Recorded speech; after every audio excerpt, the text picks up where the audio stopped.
Voici un Camerounais qui a tout perdu aux États-Unis en voulant aider un autre frère camerounais. Tout a donc commencé un beau jour, toujours aux États-Unis.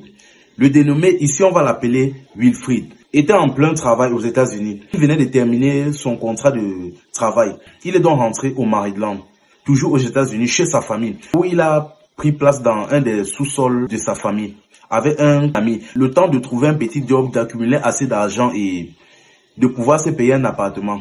Après donc un certain temps, tout s'est passé bien. Lui et son colocataire n'avaient pas de problème. Jusqu'au jour où un de ses amis vient le voir et lui dit, bon, gars, j'ai un ami là, en ce moment qui a quelques difficultés et il est dans la rue. Si tu pouvais le garder un certain temps, le temps qu'il se redresse un peu. Le gars dit, bon, l'ami de mon ami est mon ami. Il n'y a pas de problème, tu peux l'amener. Comme nous sommes entre Camerounais, il n'y a pas de problème. Ok, il a donc amené le gars et le gars s'est installé. Même son père a validé. Ce qui s'est donc passé qu'après un certain temps, le gars qu'on venait, le fameux type qu'on venait d'héberger, le fameux Camerounais qu'on venait d'héberger, était très impoli, mal élevé. Il buvait et fumait plus que tout le monde à la maison. Il parlait mal et insolentait absolument tout le monde. Il parlait mal au colocataire. Il parlait mal à celui qui lui a permis de venir dormir à la maison. Et il parlait même mal au père de celui qui lui a fait venir à la maison. En fait, il parlait mal à tout le monde. Le problème donc est qu'après un certain temps, le père en a eu marre. Il est parti donc voir le type en question. Il a dit, mais ça c'est quoi ça? Comment tu viens chez quelqu'un? Tu parles mal à tout le monde. Il dit que bon, moi je te laisse un délai et tu vas dégager. C'est quel genre d'éducation là ça? Tu bois, tu fumes plus que tout le monde. C'est quoi ça? Il dit que bon, si c'est comme ça, moi je te donne 3 jours. Si dans 3 jours, il dit bien, dans 3 jours, tu dégages de ma maison, je te laisse 3 jours. Et il est donc parti. Le gars donc n'a rien dit, il est resté tranquille. Après dans 3 jours, donc, il arrive et il voit que le gars est toujours à la maison. Il dit que mais ça c'est quoi ça? Il te demandait de dégager, non? Mais le gars fait comme s'il ne le voyait pas, il l'ignore. Il dit que ok, il s'en va donc voir son fils. Il explique la situation à son fils, il dit que mais ça c'est quoi ça? C'est qui comme ça que tu as ramené dans ma maison? Il boit, il parle mal à tout le monde, il insolente tout le monde. Il sait qu'il est, c'est à se demander s'il sait même qu'il est chez quelqu'un. Le fils a donc dit que, bah, j'ai compris. Le fils s'est donc dirigé donc vers le gars, il a dit, gars, toi aussi, faut doser. Toi-même, tu sais que, regarde toi-même dans la situation que tu me mets. Mon ami m'a dit que tu avais besoin d'aide. Bon, nous sommes entre Camerounais, je te laisse donc venir chez moi. Mais tu te mets à parler mal, à insulter tout le monde, même mon propre père.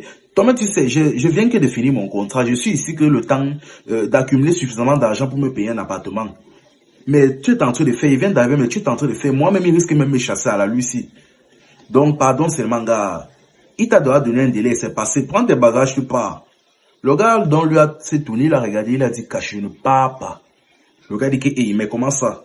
Il dit que s'il te plaît, ne commence pas la sorcellerie. S'il te plaît, prends tes bagages, tu pars. Tu vas faire mon propre père va me chasser de la maison, c'est à cause de toi. Donc, pardon, quitte, libère la maison. Le gars dit, je ne pars pas. Jusqu'à il a même insulté. Le gars dit que, ah bon, hein. Il dit que, ok, il s'est dirigé dans la chambre du gars, il a pris toutes ses affaires dans une valise, il a balancé ça, et il a voulu le foutre dehors. Mais une petite bagarre a éclaté. Bon, pas une violente bagarre, juste un petit truc a éclaté là. Mais le papa du monsieur est venu séparer la bagarre.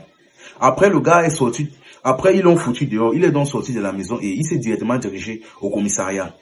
Il est donc arrivé au commissariat, il s'est mis à dire, à mentir, je dirais clairement mentir, que non, il était dans une maison vraiment, on le maltraitait, que c'était des chefs de gang, des trafiquants, ceci, cela, il a sorti tout genre de noms. Au point où même les policiers étaient choqués. Au point où même les policiers étaient étonnés.